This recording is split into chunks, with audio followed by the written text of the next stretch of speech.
Chapter 14. Neville had never seduced a woman in his life.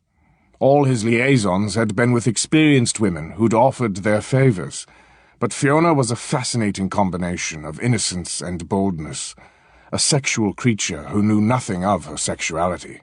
With her, he could be the leader.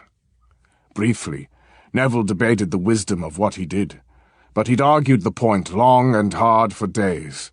He wouldn't change his mind now that he had Fiona exactly where he'd imagined her. The fragrance of her skin tantalized, the moist heat of her tongue intoxicated, and the lithe pressure of her body fueled his intent. He would have her here, now, before she could panic and pull one of the disappearing tricks for which she was so famous. Once she learned how good it could be between them, she would accept the inevitable. Lifting her, he carried her to a chaise longue beneath the bower of orchids. Fear flickered in her eyes as her head fell back against the pillows, but he kissed it away.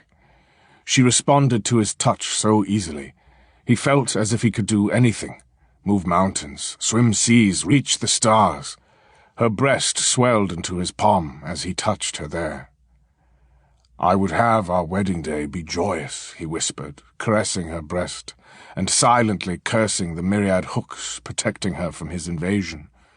Fiona's hand hovered, not quite touching his jaw. Smiling, Neville caught and pressed her palm against his skin. She explored his whiskered jaw with interest. "I don't want your fear of our wedding night to mar the occasion," he continued, returning to the hooks of her bodice. "Michael will kill us," she whispered. Just her voice created vibrations that spurred his hunger. He wanted to do this carefully, to make her want this mating as much as he did. If this was all they had between them, he wanted to nurture her passion. If he couldn't provide Anglesey with wealth, he could provide the heirs that would return its magnificence in time. A woman like Fiona in his bed was almost worth giving up dreams of restoring his heritage. "It's only a week to the wedding. There's none to know if we anticipate our vows by a few days. Michael would be the first to understand." Finally releasing the bodice flap, Neville slid his hand inside and stroked her nipple through the silk of her chemise. Fiona rewarded him with a gasp of surprise. "Neville, we can't do this. We really can't," she whispered, the wonderment in her voice belying her protest as he lay down beside her. "It's quite simple, Fiona, my love. Let me show you." Smiling, he kissed her as she clung to his shoulders, as if he were all that stood between her and hell. He took her mouth more hungrily, preventing any immediate protest. Parting the ties of her chemise, Neville cupped her bare breast with his palm and pressed his thigh between her legs. Fiona drowned in sensation as her nipple puckered against his palm, and an ache opened at the brush of his leg against a sensitive junction. Neville's mouth suckled her breast through the thin silk, and Fiona cried out with the exquisite torment. Any form of intelligent protest died in the flood tide of passion.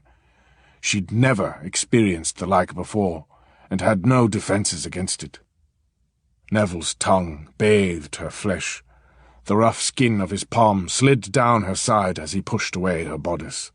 He cupped her hip and pulled her closer to the hard heat of him, searing her through layers of clothing.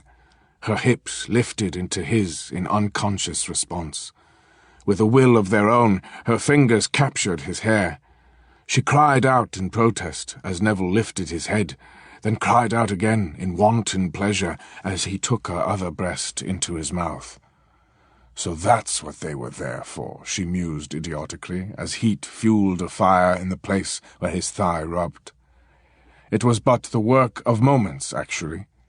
Had they explored the entire conservatory, it would not have taken longer. She'd waited 21 years for someone to ignite the needs inside her, and she couldn't stop the wildfire once it began. The warm, moist air of the conservatory lavished Fiona's skin as Neville slid her skirts upward. Golden pollen from the blossoms dangling over her head dusted her face as his fingers probed gently. releasing the pent-up moisture that would ease his entrance. Fiona opened her eyes in panic as Neville covered her with his heavy length. She saw the heat turn his eyes to molten silver, admired and feared the intensity in the set of his jaw. She loved the way his golden hair fell across his brow, while the orchids danced in a sultry breeze above his head. She would remember this moment always. Panic subsiding, she smiled her acceptance, and wrapped her arms around his shoulders to pull him down for one last kiss. She had no idea at what point he unfastened his trousers, had no thought of such an occurrence. Her head spun deliciously with his kisses, and the wicked play of his fingers. It felt too right to be wrong, until the urgency built inside her. Not understanding why, she frantically pumped against him, demanding something she knew he denied her. That's when she discovered, too late, how far they had gone. Pain seared through Fiona's pleasure as the hard thickness of Neville's male equipment pushed inside her. She hadn't known. They didn't fit. She couldn't accommodate him. She couldn't. Fiona cried out at the thick heat invading her body. Neville swallowed her cry in a hungry kiss as he braced his weight above her. Through her pain, Fiona sensed the strength of will holding him back, but even his kiss couldn't disguise the frightening intrusion of his maleness. She knew that was how flowers made seeds, but she hadn't known it would hurt. She thought insensibly as Neville pushed past all barriers and embedded himself deeper. She would swell up and give birth just as the flowers did, all because this man put a part of himself inside her. This man, the Duke. It didn't seem quite real. The thick fog of lust had parted with that first piercing pain. Fiona knew what she did now, and still she couldn't stop. Her muscles contracted around his hardness, arousing an irritating tension that needed relief. The pain transformed into a sensation she couldn't define as her hips rose to accept his driving thrust. She bit his frock coat to muffle her cry as his thickness slid deep beneath her belly. Her body seemed to require an attention only Neville could give. He hadn't even undressed. They were almost fully clothed, and still their bodies grew moist with the accelerated heat of their mating. Neville stroked her bare thighs, and Fiona wrapped them around him, just as he'd said she would. He touched her in a place that ached unbearably. His coaxing fingers had her bucking under him, searching for a release only he could provide. In a matter of moments, pain was forgotten in wonderment, as she shattered into a million pieces. Lost among the stars, she wept in joy as he filled her again. Murmuring soft promises in her ear, he drove them both over the moon until he planted his seed deep inside her.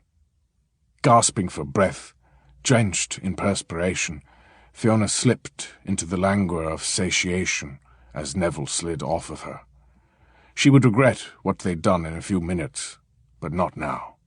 Right now, she just wanted Neville's strong arm around her, reassuring her that the world still spun properly on its axis, and she wouldn't fall off. "I knew you were the one," he whispered, smoothing tendrils of damp hair from her face. "This is as close to perfect as life can get, Fiona."